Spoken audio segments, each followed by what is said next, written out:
Okay, well, thank you for attending this talk entitled I'm Thankful For.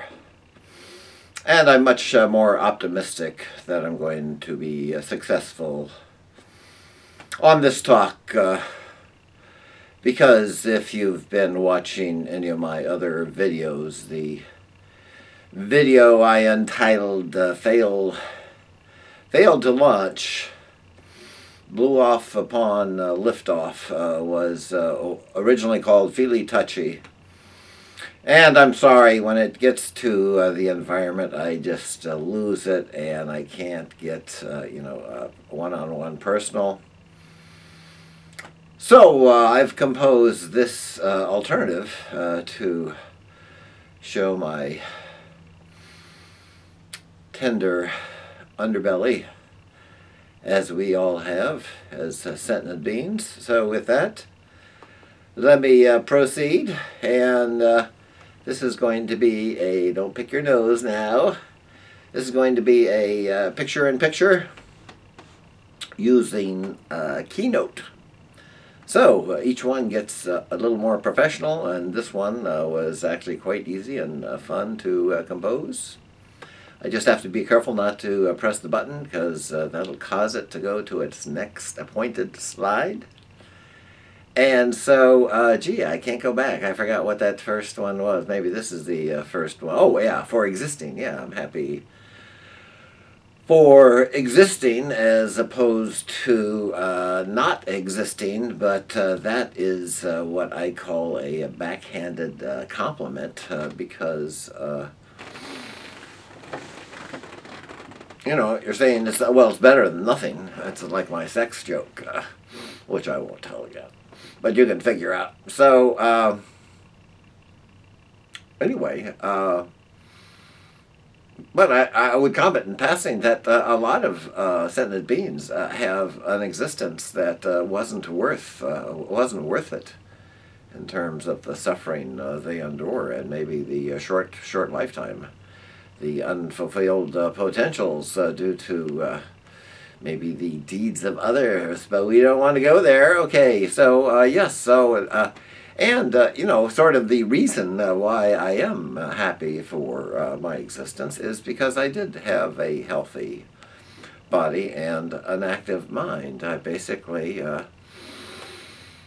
you know, took life to its potential. I wouldn't say to the max, but I've enjoyed many of the sentient temporal pleasures that life has to offer, and many of the thoughts that thinkers have provided. So, having said that, I have many fond childhood memories of family because we were in, I would say, a really ideal middle-class family where it was a loving mother and father with a daughter and a son. And we went on many vacations, Kings Canyon, Sequoia, Yosemite.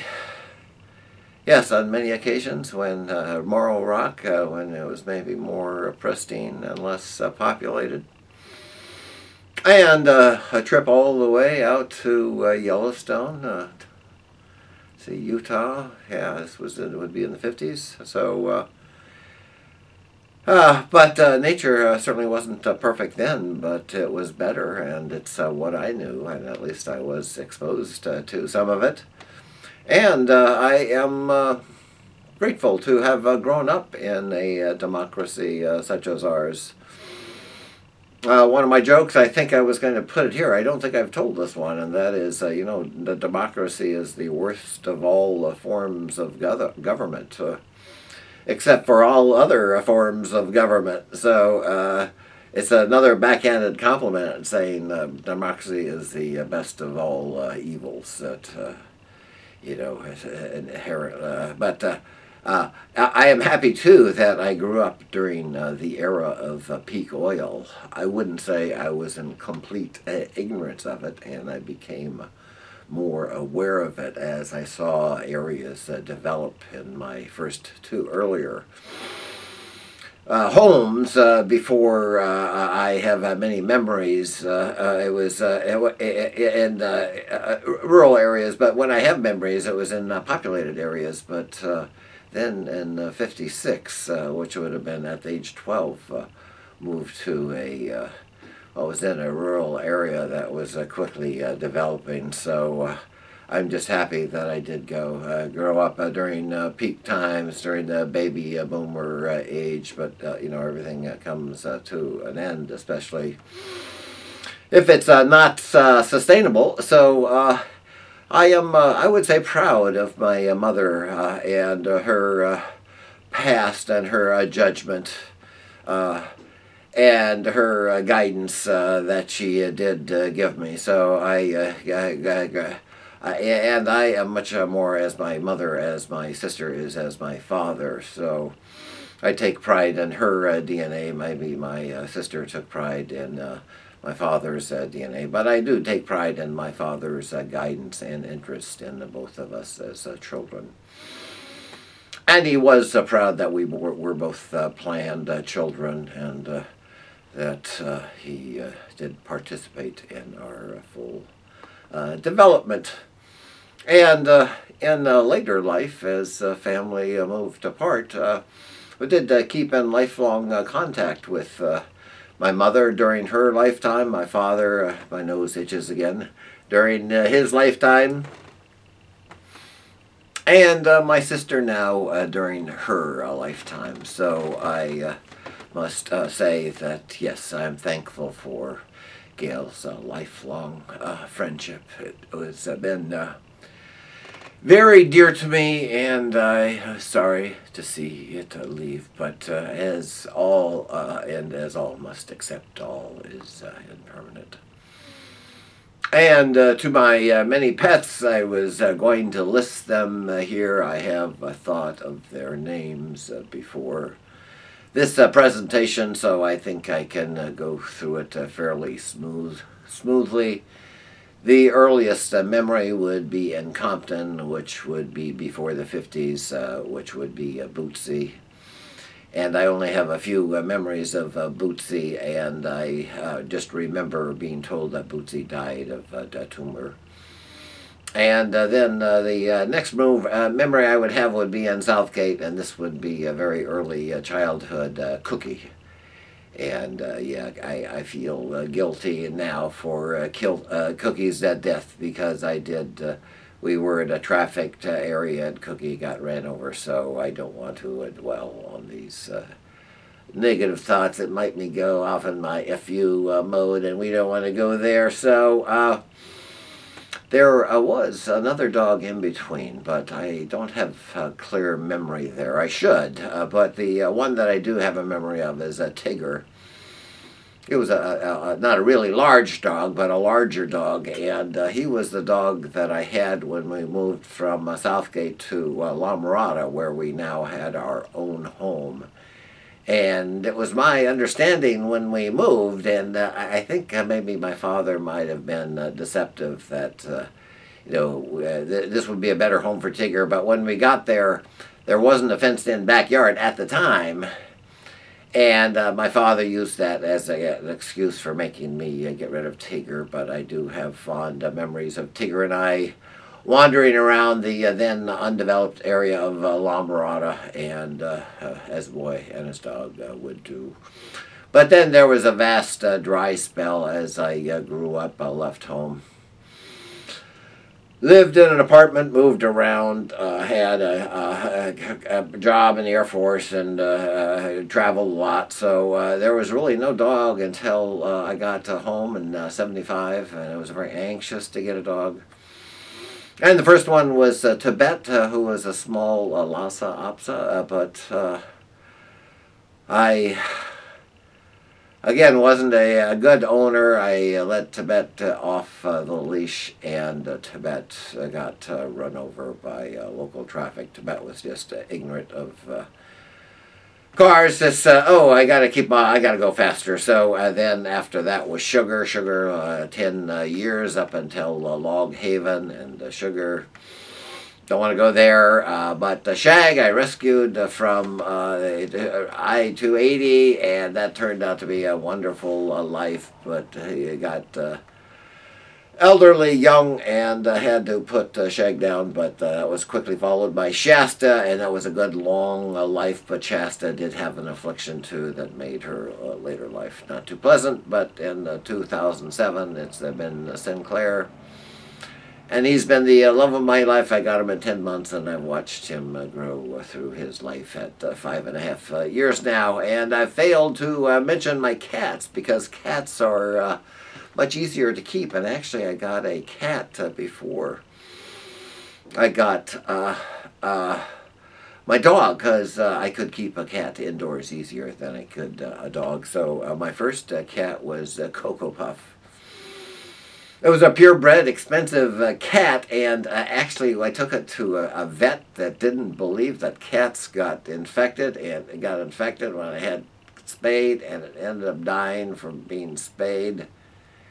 It was terribly sad, and the person that I got it from was through a common friend, and was nice enough to give me a second cat. But by that time I had purchased a second cat, Cocoa Nut. And Coconut, love my life. I had Coconut all through Coconut's life.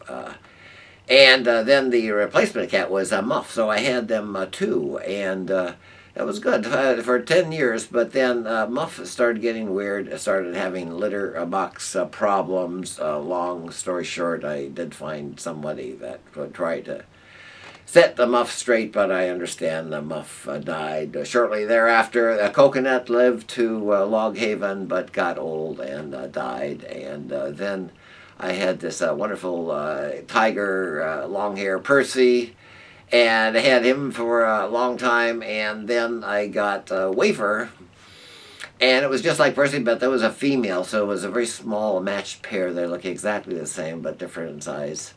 Then I started letting them out in the morning, and Percy one day just disappeared.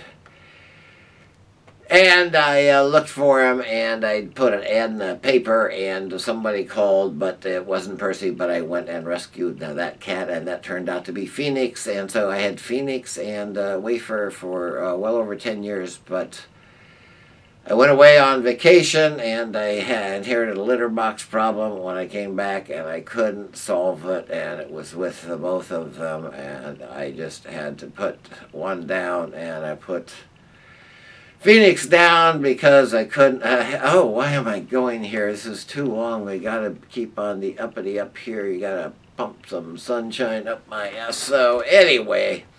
And I had to put down Wafer, and Wafer was the love of my life. But I got Samson, and I've had Samsons for 5, going on 6 years, and he's a wonderful, older, big, he was 15 pounds when I got a big male cat. I didn't think I could deal with a male cat, but Samson has turned old gracefully and is still quite nice, but is very fussy eater, and needs to be medicated twice a day, but hey, he's got a loving owner, so they've added to my life and filled voids where voids would otherwise be, because you don't want to be completely alone.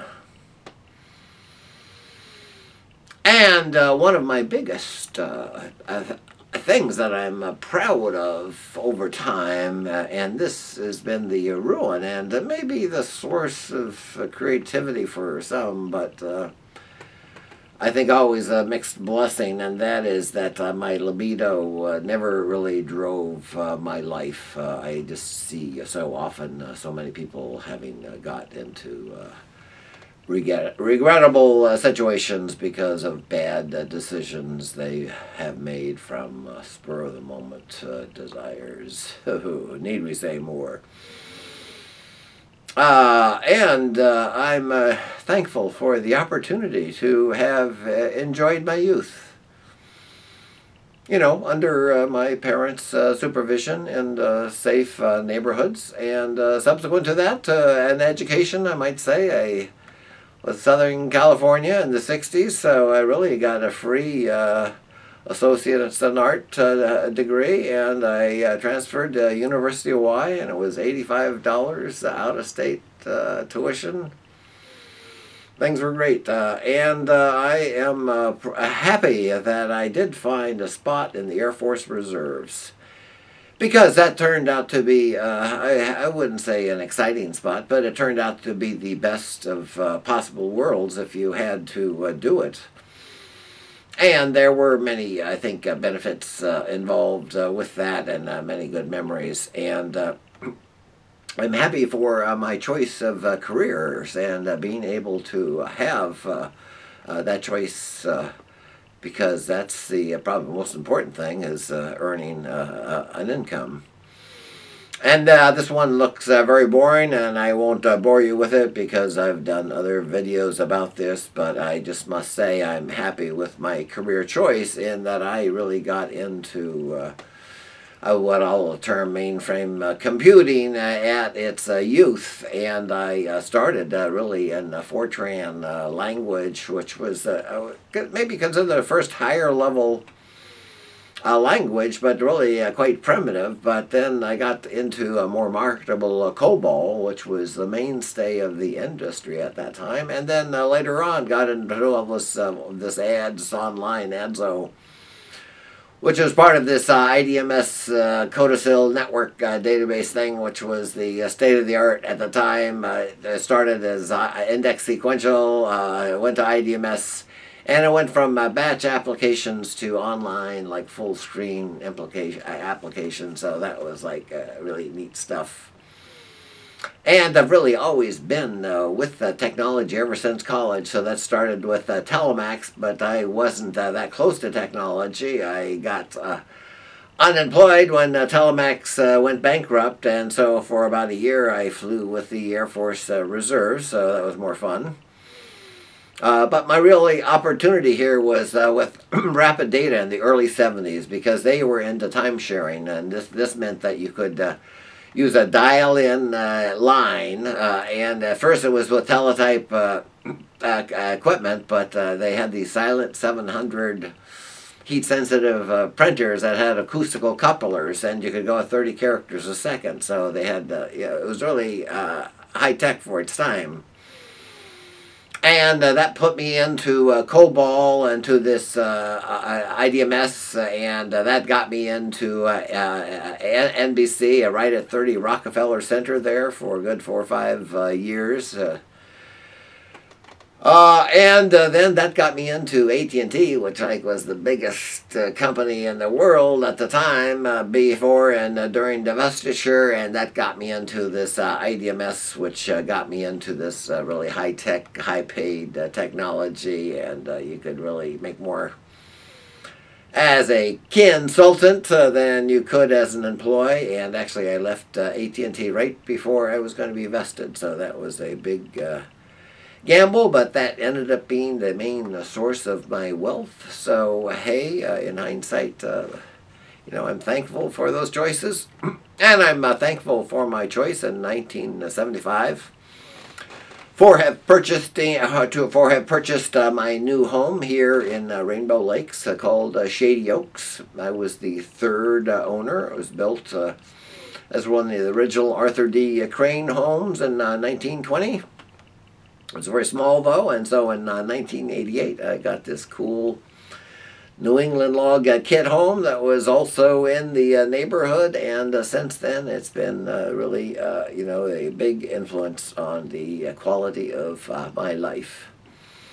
And I must say, although this is certainly a mixed, maybe a blessing, or you have to give up as well as receive, but, well, I think everyone would be happy to say that they have no ex-wives, but it doesn't happen that often, because it can get not only expensive, well, expensive both financially and emotionally. But I would have to say, too, in hindsight, no wife, at least no wife for any of the women that I met and pursued, and I was engaged once, but I am glad. Now, in hindsight, with more wisdom, that really our agendas were so far apart that it would never have worked And if there were then remnant children, that would just complicate the picture.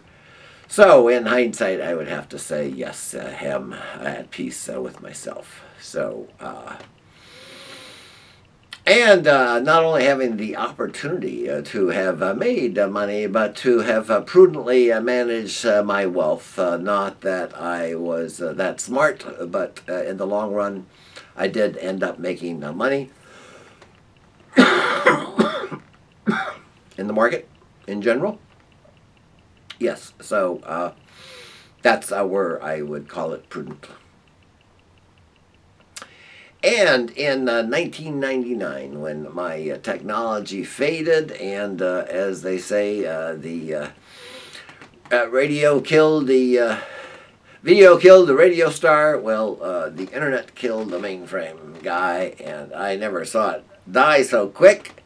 It took me about 6 months to figure out it's not worth even looking. This was just when the internet started to have, job looking online, and I looked and looked and looked. And I got a joke about that, but I won't tell it now. But anyway, I did seriously think. In fact, even a year later, I seriously thought about taking, because I was fairly good in telecommunications. And this technology, this TCP/IP, the 7-layer cookie kind of communication, it was so sophisticated. I thought it was cool, and I thought it would be, in the need. It was $1,500. In fact, in my time, I remember a guy taking a $4,500 Chubb course on client-server technology because he knew the mainframe was gone. But anyway. Even those technologies at that time in 1999 are now gone. I mean, it's just, it's just, what would you say, like when the Titanic went down, there's not many survivors here. So I'm just, because technology is just eclipsed, it's just taken off. I mean, it's so user-friendly. Oh, I'm going to have to just let that go. So, the phone is ringing. Okay. I don't want to stop. I'm a financially comfortable retirement. Yes. I'm happy for my... in fact, most of my calls, let me see what they say. I must tell you. So, I get all these roto calls, right? Or credit card. This is a roto call, I'm sure. But anyway, long story short, I used to make them wait. I was looking for my credit card, but they don't wait very long. So I just cut to the chase. I know them all the right answers to give them. And then when they either ask you for your credit card number or for your actual account number, and especially if it's the the credit card number or the 800 number. And I love it when they give the 800 number, because they ask for the 800 number. I says, okay, well, I'm going to give you the 800 number, but they give it in letters, so I'll give you the letters, and you can convert it to numbers. So it's 1-800-FUCKYOU. Oh yeah, and what was your name? And they usually click, but you get all kinds of responses. But I always catch them off guard. But anyway. That's what we financially comfortable retired people do to these little irritations that, just happen to be there. So, okay, moving along. So after, I got retired, I am glad not only for have purchased Log Haven, not that it's been financially that lucrative, because I've put a lot of my money, but also my time, and I've made it very comfortable. So this is I never leave home. I don't leave home without it. I never leave home anymore. So the sun porch was the first big addition I did. All the stained glass windows that I made for all of the sites, that was all very challenging and fun. Oh, I might mention this, I have some collages there in the kitchen too. And the metal roof and cupola, that was a big engineering deal and a big involvement, quite expensive, but I really love the way it turned out. The driveway was more just money, but I'm very glad that I went with that concrete with the textured driveway. Got a lot of compliments on that. And I take personal pride in the electrical and plumbing improvements that I made by myself or with assistance in plumbing on a couple occasions. And the landscaping job that I did in the early 2000s, which involved all these retaining walls, the trees, the shrubs, the birdhouses, and the feeders, the bat boxes, and the wind chimes, and the improvement to the garage and the workshop down in the basement, and the stereo system throughout. So all of those things make Log Haven just all the more comfortable. And when I started getting some downtime as a consultant, I applied that time by not only those projects that I mentioned, but also having more space than stuff to store. I started getting involved in collecting, and this started really before eBay. Unusual enough, old tools and old pulleys. They just were cheap. I had a place to display them, and not that many people really competed, so the big more supply than collectors. And then I got into log cabins, but that didn't really take off until eBay, because that was so specialized. These antique washboards, that's more going around to these regional shop meets, so that took a lot of my time and the fun, and actually during the latter time of being a consultant, when we were just a caretaker for the mainframe software, there was no development going on, so we just sat around and I just bought a lot of stuff on eBay, getting paid.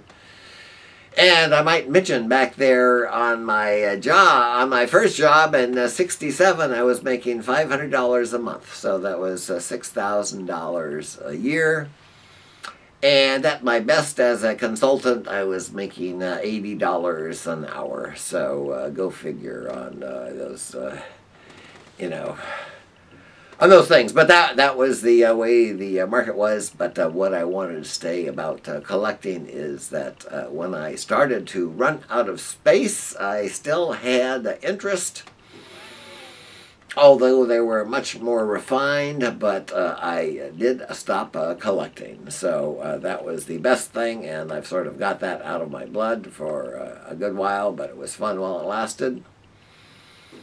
And I might say in 2003, I always liked this as a 60s hippie term that they acquired from, it was either Dow or DuPont. I think it was Dow.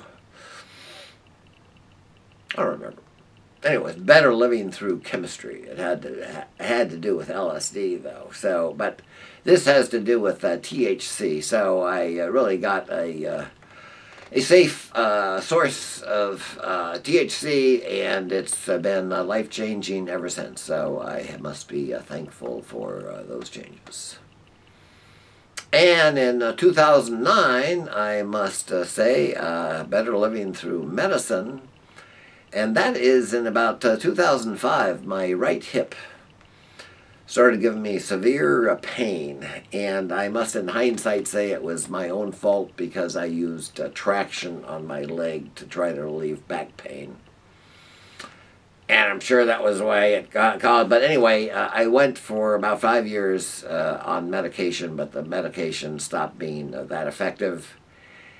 And my Medicare kicked in, so I bit the bullet there, and I had a hip replacement, and it's been really, I've been given a second life here to enable to do physically the thing, and you don't want to live your life in pain. It's a bummer.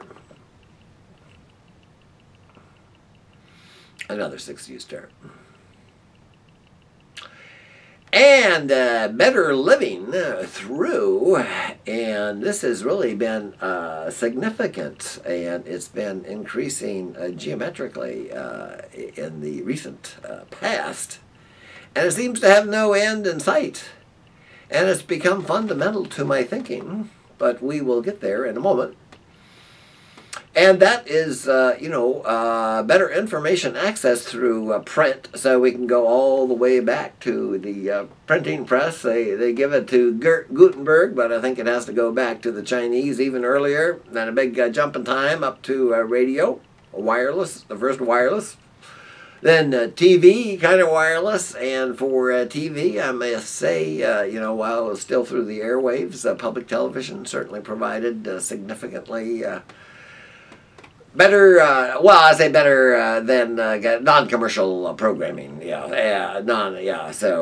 that didn't pander to, maybe a human lower level interest, more libido-oriented. Then later, cable and dish, so this one has different entries here.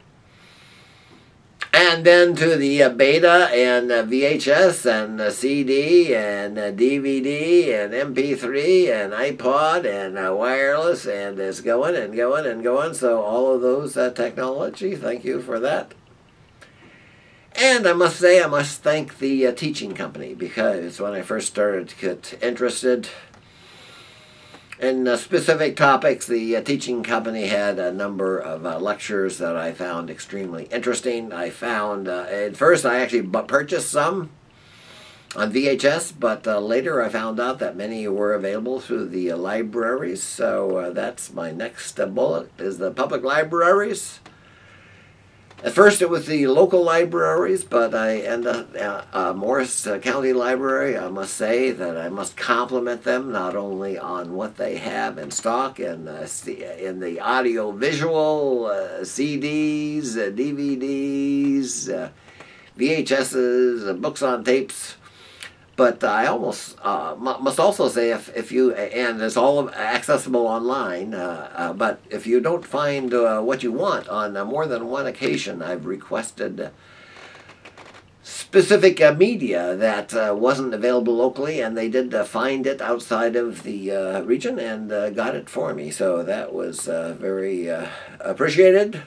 And of course, more recently, when I got an up-to-date Wi-Fi high-speed connection through a good browser, of course the World Wide Web, on top of the internet and the search engines on top of that, and then the YouTube. I must say YouTube just makes me feel overwhelmed. I mean, all my collections that I have in my libraries and audio, I can almost throw them away, because it's all, not only is that all there, even more, especially when you can do it on playlists.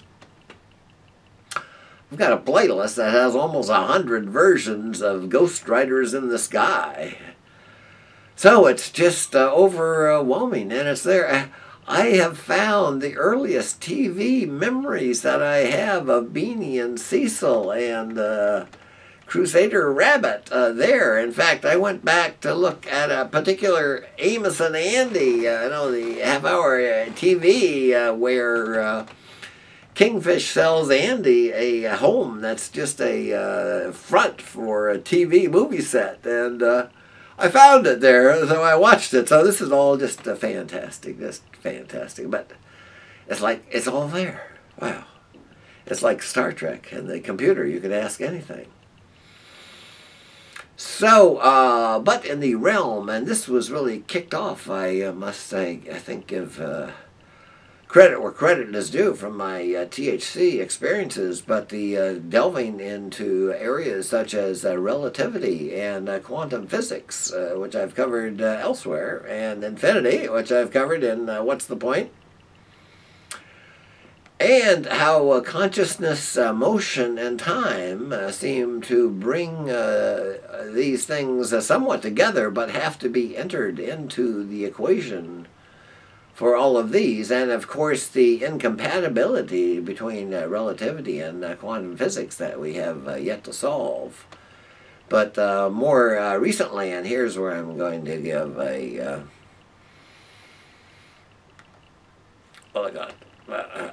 promotion for what I've just read. The connection between entropy to me is as significant and can be viewed at many levels as a concept as relativity and quantum physics, but more recently, this connection between entropy and energy and I was going to say black holes and information. It's and I've given this person Charles Seife, I believe, a previous recommendation for his book on Zero, the history of a dangerous idea. But he has a more recent book here, and I've been interested about information theory because I've never, it's something I wanted to know more about, as like chaos theory and other topics that I've pursued and I guess filled my appetite for. But this is Decoding the Universe. How the new science of information is explaining everything in the cosmos, from our brains to black holes. And it was a good read. And I would say in this one book, if you're not familiar with relativity or quantum physics, he does cover that. He doesn't assume that you know it, so you really get quite a bit there. And then but he views all of these as being subsets, as having been viewed through the larger picture of information theory. And this has been really recently mind-changing to me. I'm doing a lot of thinking now about what I've read. So it was a very valuable read. And I must thank, and this is especially through the Morris County Library, where they had a tremendous number of DVDs on all the separate artists, and then they had, of course, DVDs on movements, but art. But I would say, in general, I didn't want to go off the deep end here. This could be a complete talk, so I would just say that in general, the Dutch masters, to me, are at the center of the universe, and the other ends are, the other extremes of the bell-shaped curve. And they taper off, and I would say of those, Rembrandt is certainly the most memorable to me. I have yet, I think, to see a Rembrandt that I don't care for. And I remember seeing, it wasn't Nikolai-Skotsky, because that was, I think it was Van Gogh. So this was it was a collage of a moving picture of one, and it went in chronological sequence of Rembrandt's self-portraits, because he did a lot like Van Gogh did. So just morph from one to the other of him over time, because it goes from a young man to an old man. But Vermeer, Van Dyck, all the boys, and Rembrandt too had such a story there with his life, very, very interesting. And although you wouldn't include Van Gogh with maybe the Dutch masters, he certainly was Dutch, and he certainly was a master, and he certainly had an influence and was influenced by later art movements that we could go deeply into. But honestly, if I talked about one, it would sort of be at the cost of the other, and after you do such a thing, you end up remembering what you forgot to talk about. And the same is true of my many heroes. This is especially in the area of science in the past.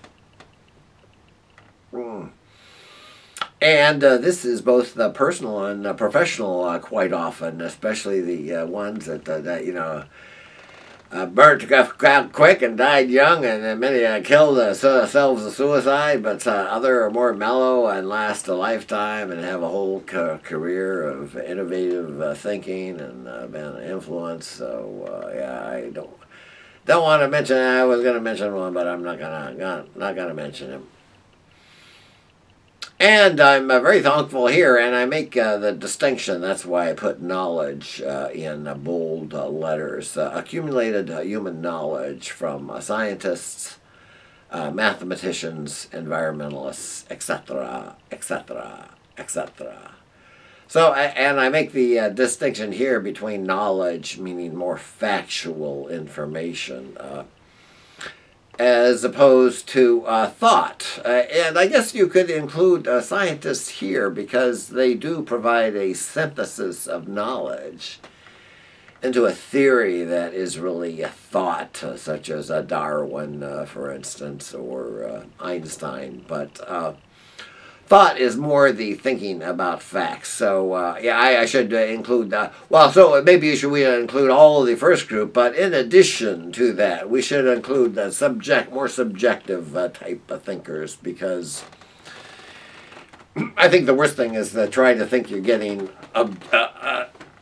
quantitative about a subject that is inherently non-quantitative. Like, oh boy, I feel 23.4% better today than I did yesterday at this time.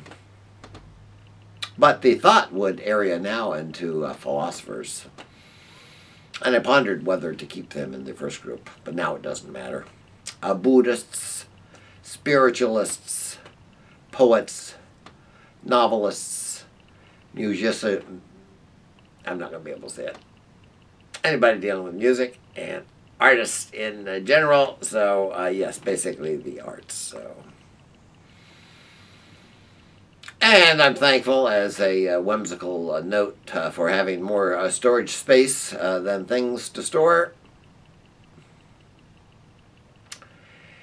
And I'm thankful for the Buddha nature in all sentient life. Except maybe carnivores, as I've mentioned before.